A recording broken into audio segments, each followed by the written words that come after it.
Está em processo de julgamento uma ação que, se passar, se vier a ser votada pela maioria dos ministros do Superior Tribunal de Justiça, se não ocorrer aí o recurso para o Supremo, independentemente do resultado, então, se passar, aí quem receber o 13º salário, quem receber também aí auxílio-doença, salário paternidade, aviso prévio. Então, prestando atenção, viu? Se essa matéria vier a receber, portanto, a maioria dos votos dos ministros do STJ, então, quando você receber aí esses itens aí, vai vir, então, descontado, aí vai ser taxado, tá bem? Então, essa é uma questão, uma discussão muito grande, porque há quem contesta, como também há quem, de alguma forma, quer que isso aconteça, né? Então, são os dois lados aí da moeda. Então, vamos conversar sobre este assunto com o doutor Gustavo Taparelli, ele que é advogado especializado em direito tributário. Está conosco agora ao telefone. Né, doutor Gustavo, bom dia, obrigado ao senhor pela atenção com a Rádio Nacional, tá bem? Bom dia, Walter, eu que agradeço. Tá certo. Essa matéria ela já entrou em pauta? Já mereceu algum tipo de voto? Ou ainda não começou seu julgamento lá no STJ, doutor Gustavo? Essa matéria já teve análise já há alguns anos do STJ, em casos espaços, Walter, mas o STJ ainda não determinou um posicionamento final sobre a incidência da contribuição previdenciária para as empresas em determinadas verbas, né? Então, a gente tem exemplos do terço constitucional de férias, auxílio-doença, salário maternidade, aviso prévio indenizado, horas extras e outras verbas que já são discutidas pelos contribuintes há um bom tempo, mas é que ainda não tiveram definição nem pelo STJ nem pelo STF, né? Então, a expectativa é que agora, no começo de fevereiro, a gente tem um julgamento do STJ de forma individualizada de cada uma dessas verbas para que o STJ defina seu posicionamento final sobre essas verbas.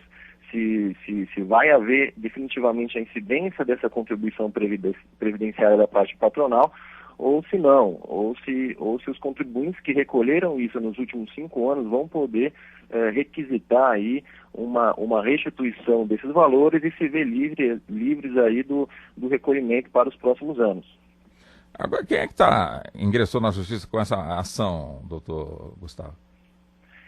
Essas ações normalmente são ajuizadas pelas empresas, né? Então os contribuintes, pessoas jurídicas, ajuizam ações contra o governo. As ações têm demorado muito tempo para chegar até o STJ ou até o STF, né? E eles não conseguem aí definir um posicionamento final sobre essa matéria, o que dificulta bastante a vida dos contribuintes, principalmente das empresas, né, Walter? Agora, o que é importante comentar é que para algumas empresas esse tipo de tributação já está mudando, né? Para algumas empresas a contribuição previdenciária já incide sobre faturamento e não mais sobre folha de salários, o que significa dizer que para algumas delas vai ser objeto a ação só para repetição do indébito, ou seja, só para recuperar valores pagos indevidamente no passado, e não mais para ter efeitos para o futuro. Para outros, por sua vez, que ainda continuam pagando a contribuição previdenciária sobre a folha de salários, aí sim já vai ter um efeito imediato, tanto para o futuro quanto para o passado. Bom, eu não entendi ainda se ainda há essa controvérsia. Então, tem empresa que recolhe essas contribuições previdenciárias e tem outras que não recolhem. Seria isso, doutor Gustavo? Isso. Na verdade, as empresas todas recolhem essas contribuições previdenciárias, mas acontece que algumas delas recolhem sob folha de salários e outras recolhem sob faturamento. Entendi. Acho que foi bastante divulgado na mídia recentemente aí as modificações feitas pela presidência no que diz respeito a essas modificações da tributação da contribuição previdenciária. O objetivo é desonerar a folha de salários para aumentar, inclusive, a formalidade, né? Então, Para alguns setores, a gente já tem hoje a tributação sobre faturamento, para outros setores ainda não, continua sobre folha de salários. Mas, de qualquer maneira, muitas das empresas que já tiveram essa modificação de folha de salários para faturamento ainda se importam bastante com essas análises do STJ e do STF sobre a matéria, porque tem 5, 10 anos aí para trás de contribuições que pagaram e que elas querem a restituição. Bom, se for o caso de ocorrer a restituição, o empregado de alguma forma, ele leva alguma coisa, ou quando é feito, portanto, aí essa contribuição, ele fica, quer dizer, a empresa paga, mas ele não tem um desconto, não é descontado dele. Como é que é essa questão? Depende muito do tipo de ação que foi ajuizada, Walter.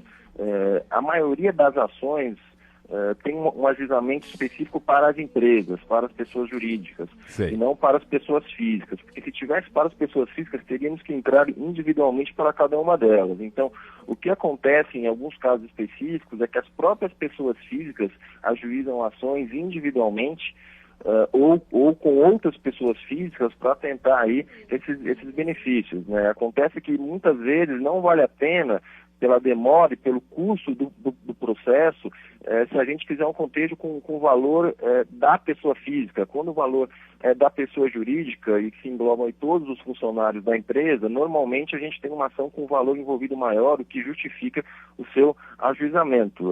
Quando a gente fala de pessoa física, é um pouco mais difícil. Alguns órgãos de classe ajuizam ações, a gente tem bastante discussão para funcionários públicos, né? Mas para pessoas físicas que não são funcionários públicos, a gente tem poucas discussões a esse respeito. A Advocacia Geral da União, ela já se manifestou a respeito dessa questão, doutor Gustavo, que é o interesse, me parece também, do governo em ver essa questão pacificada, né? Uhum.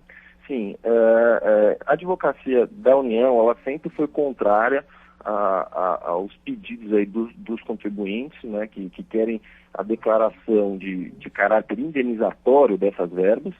Ela sempre defende que o caráter das verbas é remuneratório e não indenizatório, portanto estaria abrangido aí pela Constituição e pela legislação infraconstitucional que prevê a incidência sobre essas verbas, né? Mas os contribuintes eles não concordam, até porque várias dessas verbas têm caráter indenizatório nítido, como por exemplo o aviso prévio indenizado, né? Não tem como a gente dizer que o aviso prévio indenizado não é indenizatório.